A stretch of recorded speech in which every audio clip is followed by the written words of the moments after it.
Okay, and we are back with another video. It is like 8:20 when I'm finally recording it. I was hanging out with my friend all day, and that's where I got this brilliant YouTube idea from. So, what they're going to be is, I wanted to discuss, can bands sort of still work as the clip I'm about to show you. So I'm about to show you this clip that I recorded a couple hours ago. It's not even a couple hours, like an hour ago. I was at this band practice. It was some of my friends are in this band called The Kick, and I've talked about them before in my top 10 singers of all time. Plus, I think I mentioned them in a few other videos. And I was curious to see if bands like these can still work in the 21st century, like 2021. Because I think some of the things they're doing isn't really going to be keeping up with the trends, and by that, just sort of techniques and rhythms and stuff they're doing. So I'm going to show the clip. It's a song they are practicing. It's called What You Didn't Know, and it's their own song. So they made it, so like they wrote the lyrics, and it's them playing the instruments. So hopefully YouTube isn't stupid and it's like, you know what, I hear drums and guitars and someone singing, so this must be copyright, but it's not copyright. Nothing like. So yeah, so I'm gonna play the clip now, and then I'm gonna talk about it. So, go. You should be ashamed. You should run away. You should never show your face again. Out there telling lies, hanging with the guys. Maybe it's no surprise I'm on to you.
Okay, so that was the clip. And the thing, so, yeah, so now you can see what we're talking about. It was recorded on my phone. I was about maybe 7, 8 to 10 feet away from the singer. Her name is Carly, and she started the backup singer. She's not really the lead singer. The lead singer, her name is Jordan, but she is on a camping trip in Michigan, so she wasn't at the practice. So we just sort of had to fill in and have Carly sing, since she's the one that wrote the song. And it's supposed to be this song about how, how you broke up with me, but, like what you didn't know, that I'm already gone, and how she's not really taking him back.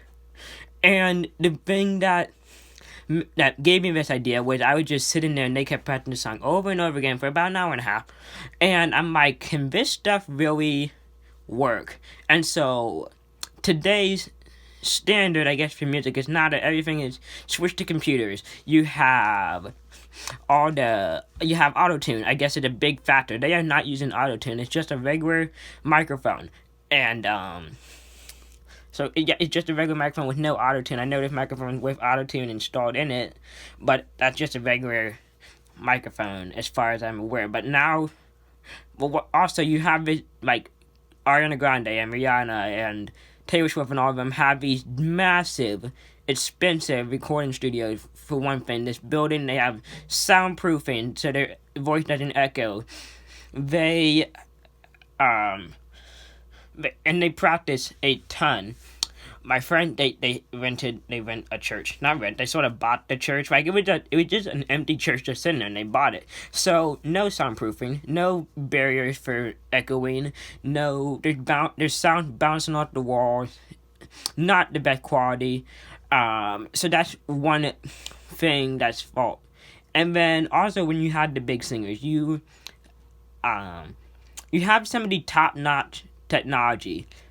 They have decent stuff. I mean, they just have a drum set, a bass, electric, an acoustic guitar, and a microphone. They have a couple speakers, but outside of that, it's just sort of standard stuff. And I mean, they're just teenagers. Like, what, the youngest one's 17, the oldest one is 22? So, I mean, like, they're just teenagers or young adults. Like, I mean, you can't really expect them to buy, like, $10,000 equipment that Beyonce would use when she records. So that's another thing. But back to the AutoTune thing. Everyone now uses AutoTune in pop music, mainly. I mean, Justin Bieber's been caught using it. Ariana Grande's been caught using it. I think everyone basically uses it. And to explain real quick, AutoTune is basically where you sing and it makes your voice sound better. It can make it higher. It can make it not as pitchy, so you don't have as many voice cracks, or it doesn't make it as shaky. It makes it stable, and it just makes the overall music quality sound better. Now, if I just upload that random clip of that song to YouTube, I wouldn't want to listen to it. I'd just be scrolling through. I'd listen to it once. I'd be like, what in the blue moon is this? And I keep going, because there's just things with so much better production. And I'm not hitting on my friends. I just am just having this conversation because I find this very interesting, just talking about how it's produced and all sorts of stuff like that. Because they're not using AutoTune, they're not using any computer sounds. I guess another thing I didn't bring up. Everything is more computer sound, because you can just look up drum beats and you got them, such as Umbrella by Rihanna. You just go to GarageBand and on your Apple phone or whatever, in the app, there's literally the drum beats for Umbrella just in there. Just that's where they got the idea from. And they probably layered it so like were in the actual studio and they did the drum beats, but that's where they got the inspiration from. From like a computer or app, basically. Software. They're using real drums in that video. So can it still sort of work when you're just using your own equipment, essentially, to write your own songs? And another thing, the song is not that good. I mean, there's like 1,000 breakup songs, 1,000 Oh, I can't live without you. You know those types of songs. Taylor Swift is a master of breakup song. And it's just ballads, and that's about it. But it's like weird. The way I would phrase it, I was talking to my best friend Isaac, who just dropped me off at my house, and we were talking about the song as he was driving me back to my house. And I said it's like Taylor Swift wrote a song, gave it to Haley Williams from Paramore, and sang it like that because Taylor Swift had the emotional, the not drama, like the heartbreak sort of mood going, but she just had the acoustic guitar going on her songs mainly. She doesn't, on those types of songs, I mean, you have Shake It Off, you have, Wildest Dreams, Bad Blood, those kinds of stuff doesn't apply. Those aren't really like heartbreak song, but like Teardrops on My Guitar is a brilliant example of where she just has her acoustic guitar and she just playing the music on playing the song. But this one is like you take her lyrics. I could totally see Taylor Swift singing this song and give it to Haley Williams, who, what did they try to make a punk, not punk per se, but it's really a beat, and they put all these other instruments behind it, like electric guitar and your bass guitar and the drums. And that's what that reminded me of right there. Like Paramore singing a Taylor Swift song, but done to the lowest denominator so poorly.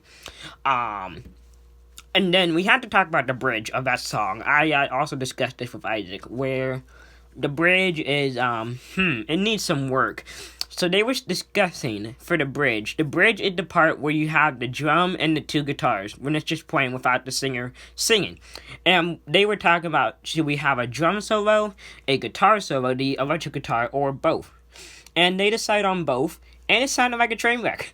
It did not sound very good doing all three of those at the same time. I mean, you have two separate guitars, so like, you have the first guitar, I think the drum actually starts. The drum starts first, and you're like, okay. And then you have the electric guitar, that sounds cool. But then the second guitar come in, and they're playing, it's three different instruments playing three different parts, and it doesn't mesh well together. Isaac, who played the electric guitar, he told me that he wasn't really listening to the drum part, which I think is crucial, that you have to be listening to what was it? I believe the bass with it was bass, electric, and the drums were on the solo part, the bridge, I mean. So you have to be listening, so like the electric guitar have to be listening to the drums and the bass have to be listening to the drums and the electric, and the drums have to be listening to the electric and the bass. So, I mean, you have to be all three having to listen to each other to harmonize it and synchronize it to where it actually sounds good. And if Isaac wasn't, at the electric, wasn't listening to what the drums were doing, I mean, he was sort of focusing on his own thing, and, I mean, it's just gonna take a lot of work, I mean, so that's sort of one reason why it didn't sound good, but these guys aren't professionals. I mean, they just sort of started this band a couple years ago, and they have, not brand new members, but what I'm trying to say, they're not, like, professionals touring all across the world. They barely tour across Illinois. I've been to a couple of their, I've been to the last three before COVID, and they're having one May 28th, which I should be going to, because that's the day I get back from school, so I really want to go to that. But the reason I don't think this kind of stuff can work as well is they are a cover band. I forgot to mention that part. They have about 60 songs, and they are all cover songs. All the Small Things by Blink-182. They sing that song. Shallow by Lady Gaga and, oh God, what's your name? Bradley Cooper. Yeah, they sing that. They got Holiday and Boulevard of Broken Dream, both by Green Day. You have Still Into You by Paramore. They have a ton of cover songs. They have Free Falling from Tom Petty, all the way up to Come Together by the Beatles, to Another One Bite the Dust by Queen. They go from different generations, like, oh God, Sweet Child of Mine by Guns N' Roses, or they gonna do some, Love Yourself by Justin Bieber. Just totally different songs, just thrown together, like, yeah, we're a cover band, and so this is what we're gonna do. And I don't know if cover bands still work today. Now, K-pop are bands, and that's, maybe South Korean, I think. I don't know if North Korea is involved in that too, but, like, BTS. is a prime example of it's a K-pop band, and for some reason they're thriving. I don't know how they're thriving, but I mean, you have one good hit like Dynamite, and then you can sort of make whatever you want. Because I guess it's mainly for the South Korean audience, but somehow it's popular in the U.S. I can't understand a word they're saying, but I mean, it's just sort of fizzling out. I mean, I don't know how this band, the Kick, I mean, it's still operational, that people still come to their shows and not even buy tickets, it's free. I was about to say buy tickets. No, they have t-shirts, armbands, stuff like that, but I don't know if anyone's really buying the Kick gear. They're just covering a bunch of songs, like, Shut Up and Dance by, Walk the Moon. So, yeah, we totally want to see that when we go to a concert, but, it's some real interesting stuff. So, I just wanted to talk about that, why, this band may or may not work, so yeah, I'm surprised they have gone on this long. I'm like, I wanted to see my friends, and they're all super nice people. It's just shocking how that song went. It was, oh my god, it's real interesting. It's really interesting for sure. I'll give them that much. I hope you enjoyed this style of video, and I see you guys in the next video tomorrow with another daily video. Okay, bye guys.